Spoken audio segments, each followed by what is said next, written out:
Bonjour, mon nom est Aziz, directeur général à la table de quartier de Montréal-Nord. C'est avec une grande fierté que je vous présente ce soir, en compagnie de l'équipe, le bilan du 15e de la TQMN. Alors, durant l'année, pour célébrer le 15e anniversaire de la table de quartier, il a été entendu avec les membres, avec le conseil d'administration, de faire un grand bilan du 15e. On a travaillé durant l'année, durant les assemblées des membres. On a travaillé en table ronde avec les organismes communautaires, avec les différents membres de la table, pour apporter une intelligence collective et une réflexion sur les 15 dernières années et poser un regard actuel sur le territoire de Montréal-Nord. Bien évidemment, on a retourné également en assemblée de quartier, assemblée citoyenne, vers les citoyennes et citoyens de Montréal-Nord pour qu'ils puissent également apporter leur apport à ce bilan sur Montréal-Nord et leur vision des choses. Alors, on vous présente ce soir ce bilan-là.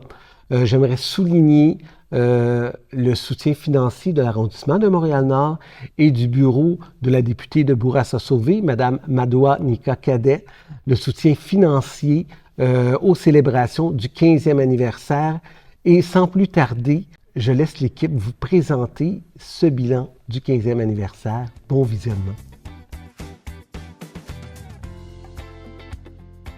Bonjour, je m'appelle Samia, je suis l'adjointe de direction à la table de quartier. 5 assemblées ont été consacrées tout au long de cette année 2024-2025 à des thématiques telles que la justice sociale, la lutte contre la pauvreté, le soutien partenarial et la solidarité dans le milieu communautaire nord-montréalais.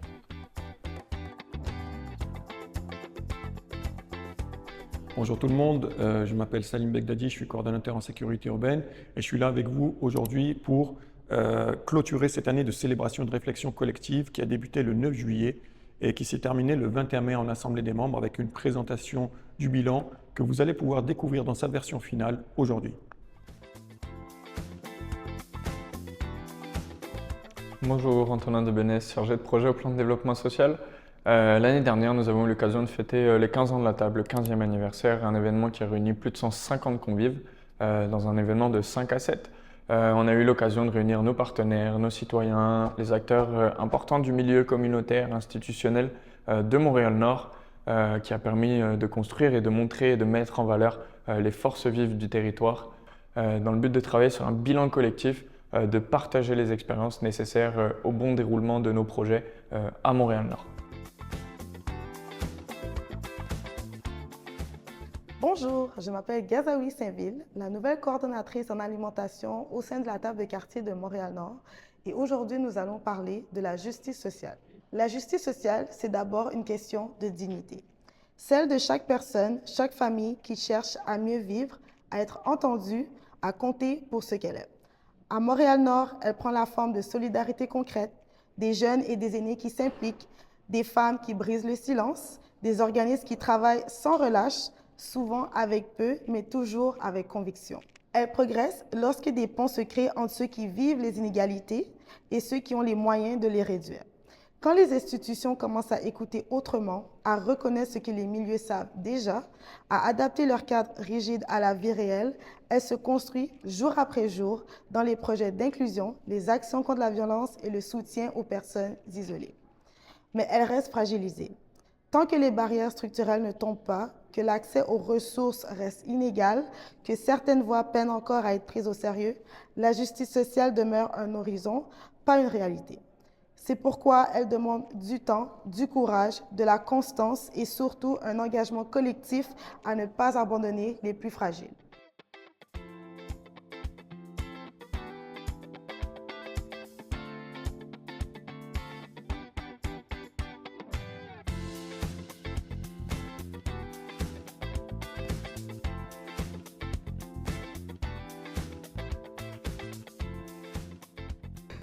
Une voie collective est en construction. Elle est portée par la reconnaissance accrue des acteurs locaux et des avancées concrètes. Nouveaux projets en inclusion, jeunesse, violence conjugale, rapprochement SPVM école, amélioration des espaces publics et engagement des bailleurs de fonds. Toutefois, la transformation globale demeure partielle, freinée par des systèmes rigides, le racisme systémique, l'enclavement du territoire et une fracture persistante entre institutions et communautés. Pour aller plus loin, il est essentiel de consolider les ponts entre les acteurs, adapter les leviers de financement et soutenir les dynamiques locales afin de faire émerger des solutions structurelles à la hauteur des enjeux.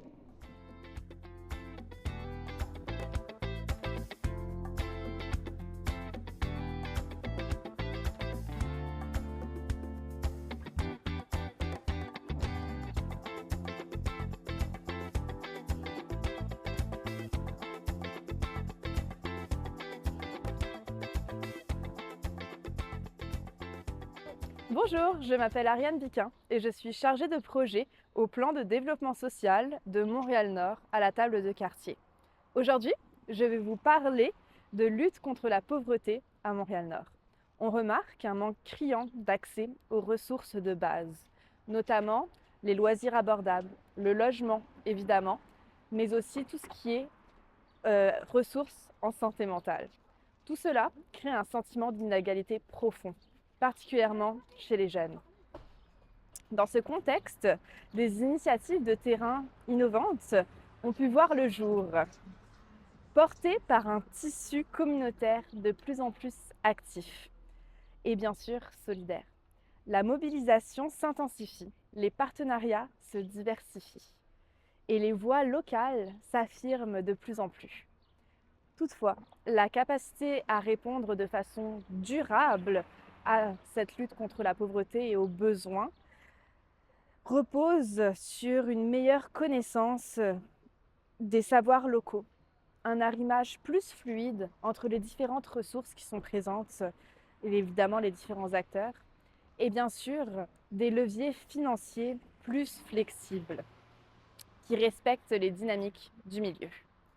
Agir efficacement contre la pauvreté et l'exclusion exige de sortir des réponses ponctuelles pour bâtir collectivement des trajectoires ensemble, ancrées dans l'écoute, la confiance et la justice sociale.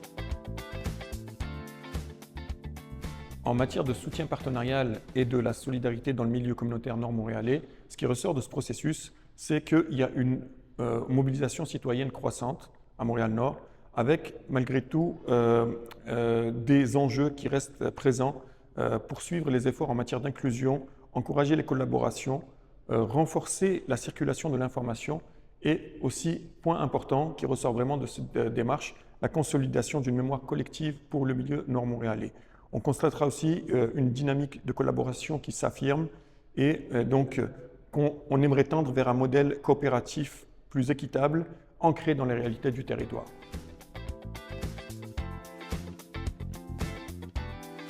Bonjour, je m'appelle Marine Gueda et je travaille à la table de quartier de Montréal-Nord aux communications. Bonjour, je suis Eunice Day, je suis à l'administration de la table de quartier de Montréal-Nord. On va vous partager le retour des citoyens durant cette année de réflexion. Nous avons impliqué les citoyens et citoyennes de Montréal-Nord dans le bilan lors de 2 assemblées de quartier. Une première fois en octobre 2024 et une seconde fois en mai 2025 pour partager et compléter les travaux menés en assemblée des membres. Ces rencontres ont permis d'échanger sur les grandes lignes de la démarche, d'établir des constats et aussi d'ouvrir un espace de dialogue pour les citoyens pour qu'ils puissent nous échanger des réalités vécues par eux-mêmes. Les échanges qui ont suivi ont enrichi la réflexion collective en y apportant des perspectives ancrées dans leur quotidien. Voici quelques-unes des paroles citoyennes recueillies à cette occasion autour de différents enjeux majeurs. Autour des tables rondes, les citoyens ont évoqué que les logements sont trop chers et souvent insalubres. Les propriétaires n'investissent pas mais augmentent les loyers. Par rapport à la sécurité, sentiment d'insécurité grandissant dans le quartier, surtout pour les femmes. les rues sombres, observation d'une violence présente dans certains secteurs. Et aussi la pauvreté et la précarité, des salaires très bas, manque d'emploi et l'augmentation de l'itinérance. Et par rapport à la santé mentale et la vulnérabilité, détresse psychologique, isolement et violences faites aux femmes. En termes de discrimination et d'exclusion, on a du racisme systémique, des préjugés envers Montréal-Nord, une inclusion insuffisante des jeunes et de la communauté LGBTQIA+.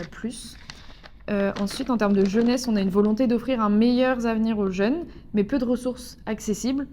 En cadre de vie, une insalubrité, encore une fois, des lieux, un manque de propreté et une rotation fréquente des locataires et aussi des employés. Et en manque de services, on a un accès limité aux soins, peu de loisirs pour tous les âges. Les citoyens ont aussi abordé les initiatives souhaitées dans le quartier selon les différents enjeux. Pour le logement, plus de logements sociaux et abordables, meilleure salubrité, rénovation des parcs et des immeubles. En alimentation, davantage d'épiceries et ou de lieux de proximité et un meilleur accès à l'alimentation.